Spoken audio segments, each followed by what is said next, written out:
208장 내 주의 나라와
성도의 교제와 교회의 위로와 거저와 맺은 언약을 기뻐합니다.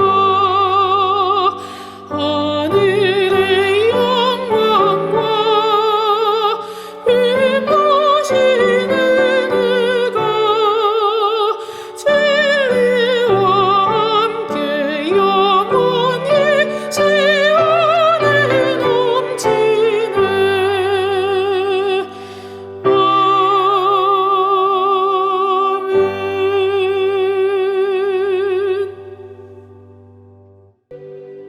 그때 마침 두어 사람이 와서 빌라도가 어떤 갈릴리 사람들의 피를 그들의 제물에 섞은 일로 예수께 아뢰니, 너희는 이 갈릴리 사람들이 이같이 해받음으로 다른 모든 갈릴리 사람보다 죄가 더 있는 줄 아느냐? 너희에게 이르노니 아니라. 너희도 만일 회개하지 아니하면 다 이와 같이 망하리라. 또 실로암에서 망대가 무너져 치어 죽은 18사람이 예루살렘에 거한 다른 모든 사람보다 죄가 더 있는 줄 아느냐? 너희에게 이르노니 아니라. 너희도 만일 회개하지 아니하면 다 이와 같이 망하리라. 이에 비유로 말씀하시되, 한 사람이 포도원에 무화과나무를 심은 것이 있더니 와서 그 열매를 구하였으나 얻지 못한지라. 포도원지기에게 이르되, 내가 3년을 와서 이 무화과나무에서 열매를 구하되 얻지 못하니 찍어버리라. 어찌 땅만 버리게 하겠느냐? 대답하여 이르되, 주인이여, 금년에도 그대로 두소서. 내가 두루 파고 거름을 줄이니 이후에 만일 열매가 열면 좋거니와 그렇지 않으면 찍어버리소서 하였다. 예수께서 안식일에 한 회당에서 가르치실 때에 18해 동안이나 귀신 들려 앓으며 구부라져 조금도 펴지 못하는 한 여자가 있더라. 예수께서 보시고 불러 이르시되, 여자여, 네가 내 병에서 놓였다 하시고 안수하시니 여자가 곧 펴고 하나님께 영광을 돌리는지라. 회당장이 예수께서 안식일에 병 고치시는 것을 분내어 무리에게 이르되, 일할 날이 엿새가 있으니 그동안에 와서 고침을 받을 것이요 안식일에는 하지 말 것이니라. 외식하는 자들아, 너희가 각각 안식일에 자기의 소나 나귀를 외양간에서 풀어내어 이끌고 가서 물을 먹이지 아니하느냐? 그러면 18해 동안 사탄에게 매임받은 이 아브라함의 딸을 안식일에 이 매임에서 푸는 것이 합당하지 아니하냐? 예수께서 이 말씀을 하시매 모든 반대하는 자들은 부끄러워하고 온 무리는 그가 하시는 모든 영광스러운 일을 기뻐하니라. 하나님의 나라가 무엇과 같을까? 내가 무엇으로 비교할까? 마치 사람이 자기 채소밭에 갖다 심은 겨자씨 하나 같으니 자라 나무가 되어 공중의 새들이 그 가지에 깃들였느니라. 내가 하나님의 나라를 무엇으로 비교할까? 마치 여자가 가루 서말 속에 갖다 넣어 전부 부풀게 한 누룩과 같으니라. 예수께서 각성 각 마을로 다니사 가르치시며 예루살렘으로 여행하시더니 어떤 사람이 여짜오되 주여, 구원을 받는 자가 적으니까? 좁은 문으로 들어가기를 힘쓰라. 내가 너희에게 이르노니 들어가기를 구하여도 못하는 자가 많으리라. 집주인이 일어나 문을 한 번 닫은 후에 너희가 밖에 서서 문을 두드리며 주여 열어주소서 하면 그가 대답하여 이르되 나는 너희가 어디에서 온 자인지 알지 못하노라 하리니 그때 너희가 말하되 우리는 주 앞에서 먹고 마셨으며 주는 또한 우리를 길거리에서 가르치셨나이다 하나 그가 너희에게 말하여 이르되 나는 너희가 어디에서 왔는지 알지 못하노라. 행악하는 모든 자들아 나를 떠나가라 하리라. 너희가 아브라함과 이삭과 야곱과 모든 선지자는 하나님 나라에 있고 오직 너희는 밖에 쫓겨난 것을 볼 때 거기서 슬피 울며 이를 갈리라. 사람들이 동서남북으로부터 와서 하나님의 나라 잔치에 참여하리니 보라, 나중된 자로서 먼저 될 자도 있고 먼저 된 자로서 나중될 자도 있느니라. 곧 그때 어떤 바리새인들이 나와서 이르되 나가서 여기를 떠나소서. 헤롯이 당신을 죽이고자 하나이다. 너희는 가서 저 여호에게 이르되 오늘과 내일은 내가 귀신을 쫓아내며 병을 고치다가 제3일에는 완전하여지리라 하라. 그러나 오늘과 내일과 모레는 내가 갈 길을 가야 하리니 선지자가 예루살렘 밖에서는 죽는 법이 없느니라. 예루살렘아, 예루살렘아, 선지자들을 죽이고 내게 파송된 자들을 돌로 치는 자여, 암탉이 제 새끼를 날개 아래 모음같이 내가 너희의 자녀를 모려한 일이 몇 번이냐. 그러나 너희가 원하지 아니하였도다. 보라, 너희 집이 황폐하여 버림받으리라. 내가 너희에게 이르노니 너희가 주의 이름으로 오시는 이를 찬송하리로다 할 때까지는 나를 보지 못하리라.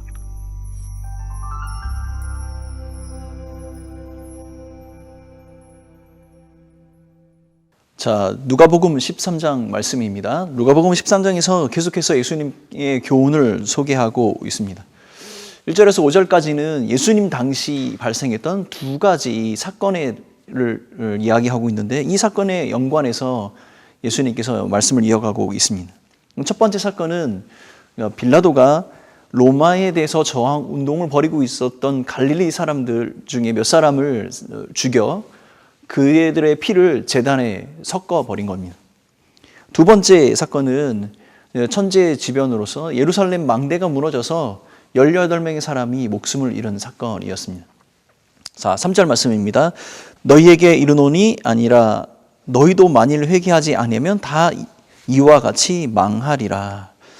사람들은 이 갈릴리나 그 예루살렘 사람들이 당했던 이 고통과 고난의 사건들이 그들의 죄 때문이라고 생각을 했습니다. 그래서 예수님께서 그렇게 대답해 주기를 원했습니다. 그런데 예수님께서 이렇게 말씀을 하고 계십니다. 이러한 사건이 그들의 죄로 말미암은 것이 아니라 너희들 또한 회개하지 아니하면 너 망하게 될 것이다, 이렇게 이야기합니다. 이 사건의 본질은 무엇이냐면 이 사건을 바라보고 있는 너희들 또한 이 죄악에 대한 이 절박성, 회개에 대한 절박성을 느껴야 한다라고 말씀하고 있는 것이죠. 회개하지 않으면 누구도 어떠한 사람도 이와 같이 망하게 될 것이라고 말씀하고 있는 것입니다. 이어서 말씀하고 계신 이 비유, 마른 무화과 나무의 이 비유를 바로 이 망하게 되는 사람들, 회개하지 않으면 망하게 될 것이라는 이 사건을 뒷받침해주고 있는 비유의 말씀이 되겠습니다. 이 회개하지 않는 삶과 열매 맺는 삶을 연관시켜서 회개한 삶이 어떠한 삶인가, 그것에 대해서 말씀해주고 또한 동시에 인내하며 그 심판을 참고 계시는 하나님 아버지의 마음을 또한 우리에게 가르쳐 주고 있습니다. 자, 오늘 본문의 이 비유를 자세히 살펴보기 위해서는 이 주인이 3년에 걸쳐서 열매를 구했다는 사실을 좀 더 자세히 살펴볼 필요가 있습니다. 자, 여러분, 무화과 나무가 첫 열매를 맺기까지는 약 3, 4년 정도의 성장 기간이 필요하고 레위기 19장의 말씀에 의하면 과일 나무의 첫 3년에 맺힌 열매는 부정한 것으로 여겨서 먹지 않습니다. 이미 3, 4년의 성장 기간과 첫 3년의 열매는 먹지 아니했고 이후에 주인이 3년 동안 열매를 구했다면 이미 10년 동안 그 나무는 열매를 맺지 못하고 있었던 것이죠.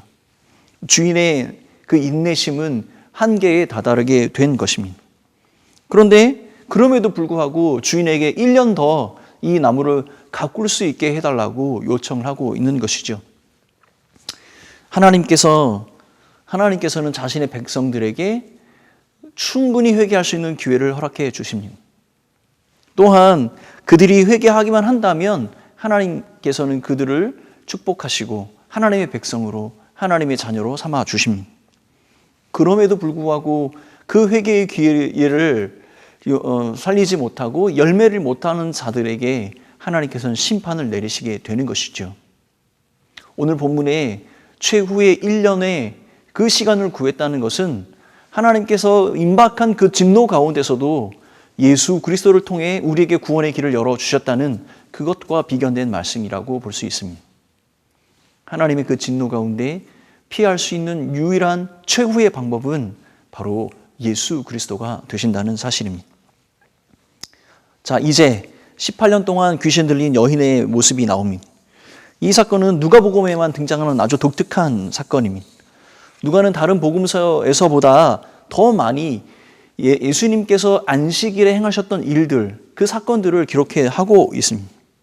예수님께서 안식일에 그 18년 동안 귀신 들려 있었던 이 여인을 치유하고 계십니다. 이 사건을 본 회당장은 예수님께서 안식일을 범했다라고 분개하죠. 예수님께서는 이 회당장의 이 일행들에게 오히려 위선자라고 이야기하시며 이 치유의 사건이 단순한 병의 치료가 아니라 사단의 세력을 결박한 구원의 행위인 것을 이야기하고 있습니다. 자, 16절 말씀입니다.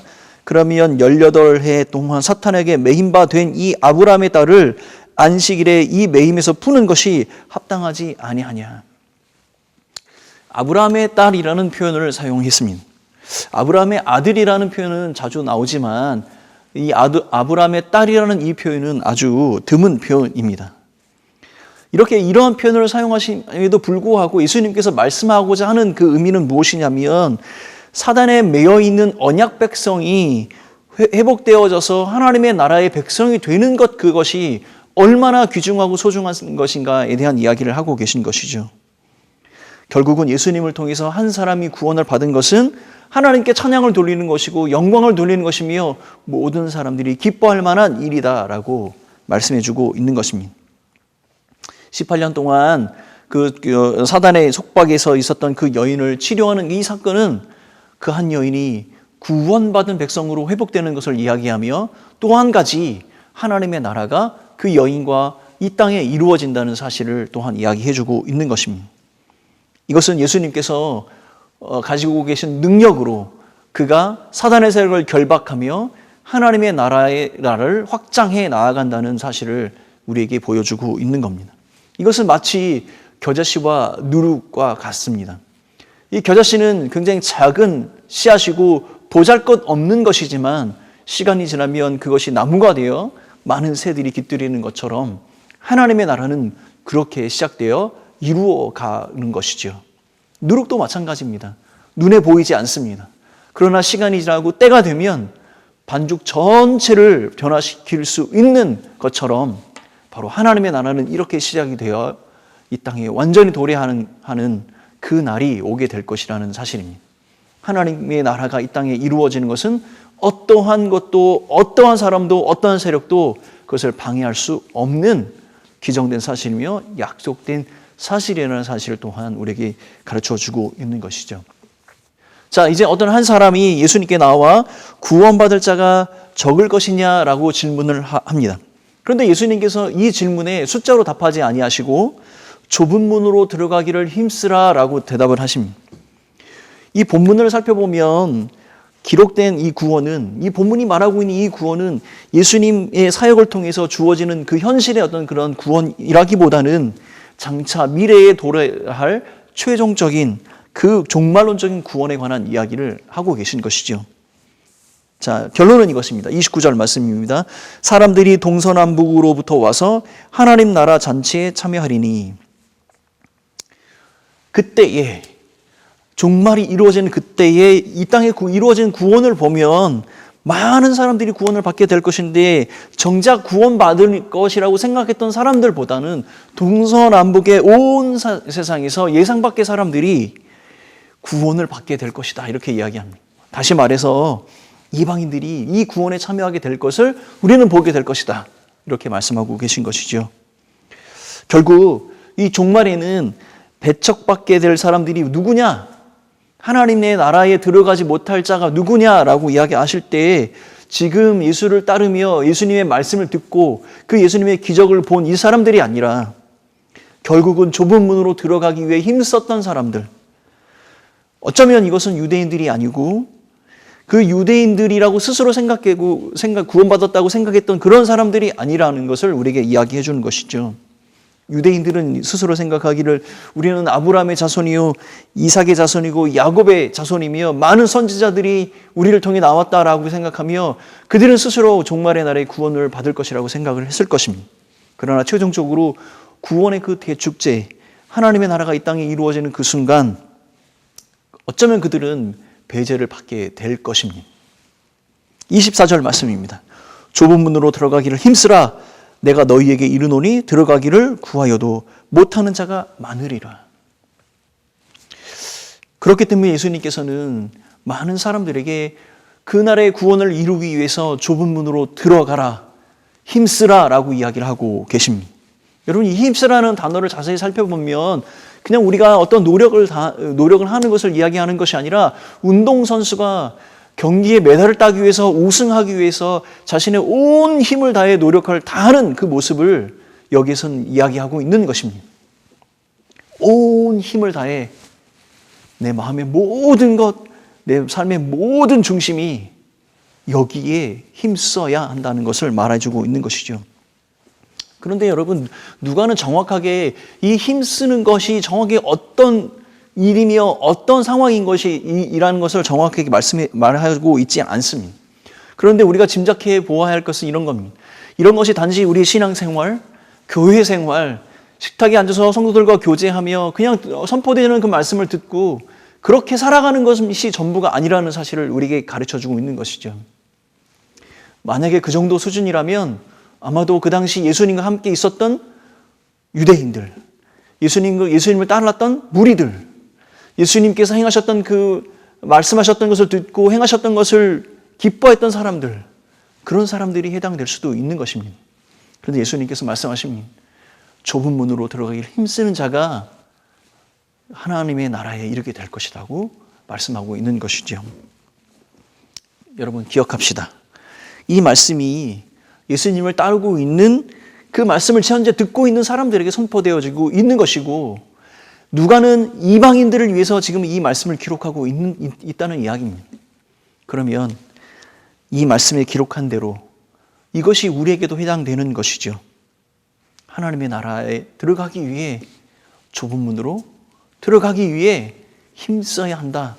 지금도 우리에게 교훈하고 있는 말씀이 되는 겁니다.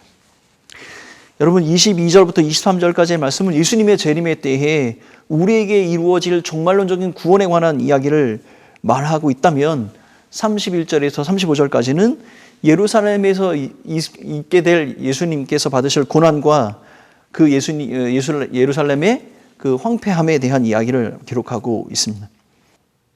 예루살렘이 예수님을 멸망시키는 것이기 때문에 예수님의 인생이 끝나는 것이 아니라 오히려 예수님이 그 땅에 그곳에서 죽음을 통하여 하나님께서 정하신 그 구원의 계획이 이루어지고 하나님의 나라는 그곳에서 시작이 됨을 우리에게 가르쳐주고 있는 것입니다. 사랑하는 성도 여러분, 이 아침에 성도의 삶을 한번 생각해 보고 싶습니다. 성도의 삶은 완전히 이루어질 하나님의 나라를 꿈꾸며 살아가는 것입니다. 예수 그리스도의 그 십자가로 말미암아 시작된 그 하나님의 나라가 하나님이 정하신 그때에 완전히 이루어진 그날을 우리는 고대하며 살아가는 것이죠. 우리는 그 꿈꾸는 하나님의 나라를 위해 복음을 들고 전진해 나아가는 것입니다. 하나님의 나라가 이 땅에 이루어지는 그 날은 이미 정해져 있습니다. 우리가 알지 못하는 것뿐이지요.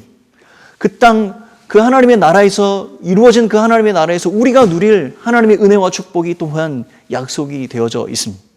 그러면 성도는 어떻게 살아야 합니까? 그날과 그날에 우리가 누리게 될 그 하나님의 은혜와 축복을 고대하는 마음으로 오늘 한 날도 믿음으로 승리해 나아가야 하겠습니다.